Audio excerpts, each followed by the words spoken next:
Hello and welcome to Glitterature Alley. I am Tootight Lautrec, the Mistress of Glitterature Alley, and here we are once again at the bottom of the down staircase in the permanently sequestered remainder section of an unnamed local library, which may or may not have two lions couchant paying attention to all the wonders, large and small, in their world. And now that I have finished boxing myself into a corner about what I will and will not read, and if you're wondering about what I'm talking about, you can scroll through my playlist and you'll see that I have a sonnet series, I have a Pulitzer Who series where I discuss forgotten Pulitzers, and while you're there you can also look at some of the lip syncs of my poetry, lip syncs of poets and actors reading poetry. But as I say, now I am free to read whatever I like and to discuss whatever I like.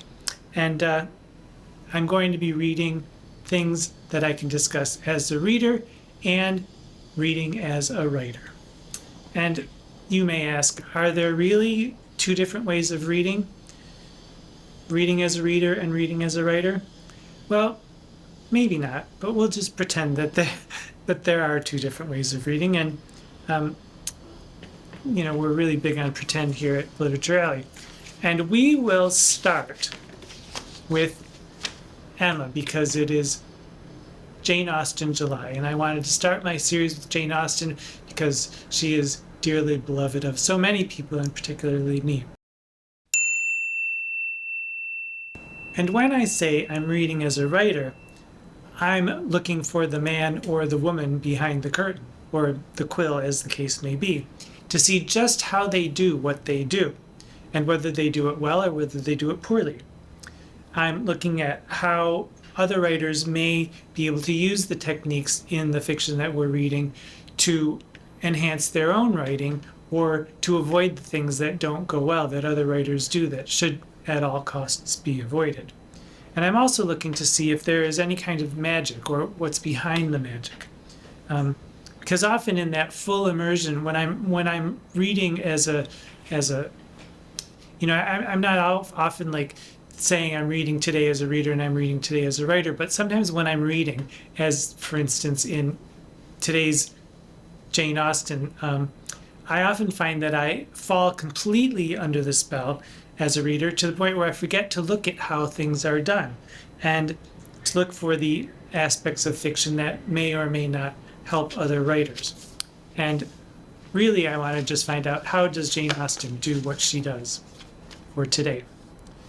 But I also hope that by looking at certain nuts and bolts of fiction and identifying the successes and the failures, we can unravel the mysteries about how writers cast that fictional spell, and how I hope that will also increase my appreciation and your appreciation too of the books that we consider. So, for Jane Austen July, let's begin with my favorite of Jane Austen's novels, the ridiculous and funny Emma. And yes, I do have two different versions of it. Thank goodness only two at the moment. But Jane Austen. Let's have a moment, a moment for Jane Austen.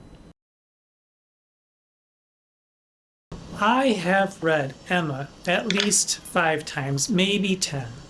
And her magic, the spell that she weaves, is so strong that it's something that I've been trying to get at for years. We know that Emma is a comedy of manners, so we know that there will be a happy ending. And yes, in any book there also must be conflict along the way to make things interesting. And the conflict here can take the form of suspense or surprise or confusion, and we'll look at a little bit of that. But in Emma, I contend, the main conflict is in Emma herself. It's the story of a young woman educating herself, with a little help from her friends and a little bit from her enemies as well. Emma Woodhouse is a young woman who thinks that she is far superior to most everyone that she knows, all the people around her in the town of Highbury. She's a self-proclaimed matchmaker who vows never to marry, herself because she is sufficient unto herself. So that's the major tension in the book. What Emma thinks she knows about herself and what she learns about herself along the way. And I feel that that's a very good premise. But how does Jane Austen keep us interested along the way? Well, she creates characters who are more than a bit peculiar. Emma herself, a matchmaker who vows to never marry. Emma's father, Mr. Woodhouse, a nervous hypochondriac whose neediness governs everyone around him because they're all scrambling to try to make him comfortable at every turn. And other people who bring out the best and the worst in Emma. Mr. Knightley and Mrs. Weston, for one, bring out the best in her, and Frank Churchill ends up bringing out the worst in her. And then there are other characters who seem peripheral, who are fun to watch and fun to be around. And my favorite of these characters is the ridiculous Miss Bates.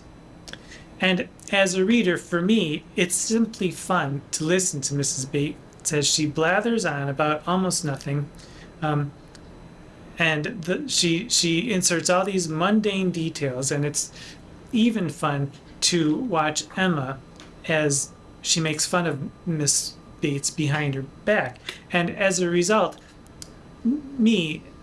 I, as a reader, sort of collude with Emma in her mocking of Miss Bates behind her back. As a writer, Miss Bates has always fascinated me because I wonder just how does Jane Austen create a character who is boring and ridiculous and at the same time funny and interesting? Well, we know from the start that as readers that Jane Austen is incredibly funny from the very first sentence, which goes like this. Emma Woodhouse, handsome, clever, and rich, with a comfortable home and happy disposition, seemed to unite some of the best blessings of existence, and had lived nearly 21 years in the world with very little to distress or vex her.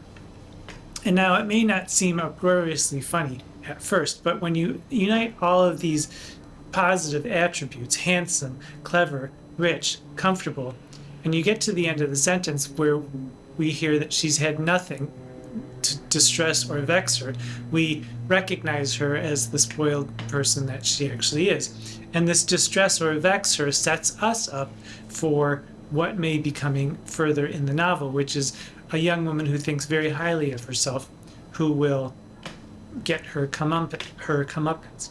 And that word vex is really quite nice because it's got that hard X, which tells us that there may be a departure from the comfort that she feels at the very beginning. So she uses this technique of putting complementary attributes next to some sort of cutting takedown or diminution of the complements that she has set up many times throughout the book. Or she does it vice versa, where she'll do a takedown and then flash to some other more positive attribute. She does this, for instance, with when she introduced the character Mrs. Goddard, who is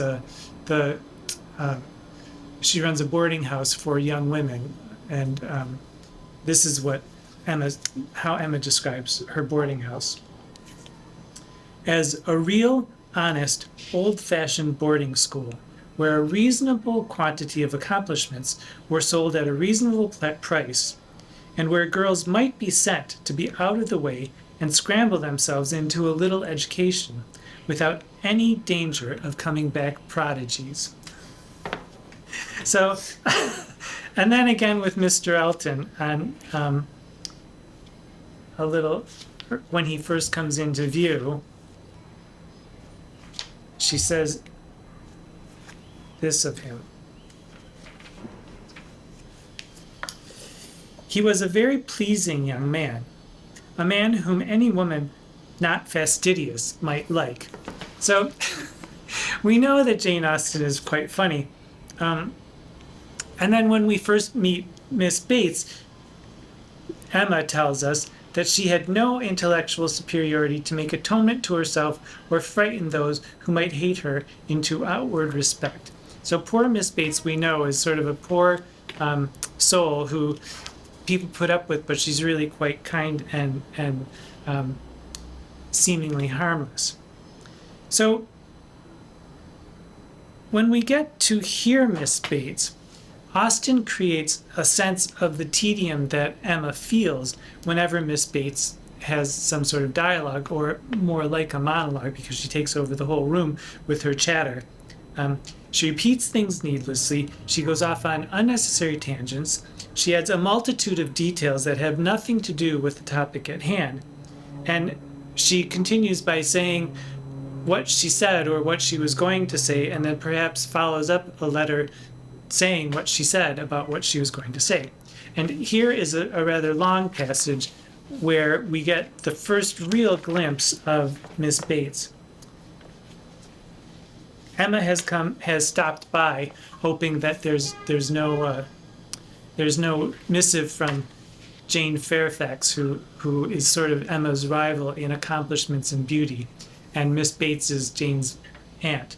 And so she decides to stop by because she owes it to them to recognize them, because they are poor and unfortunate.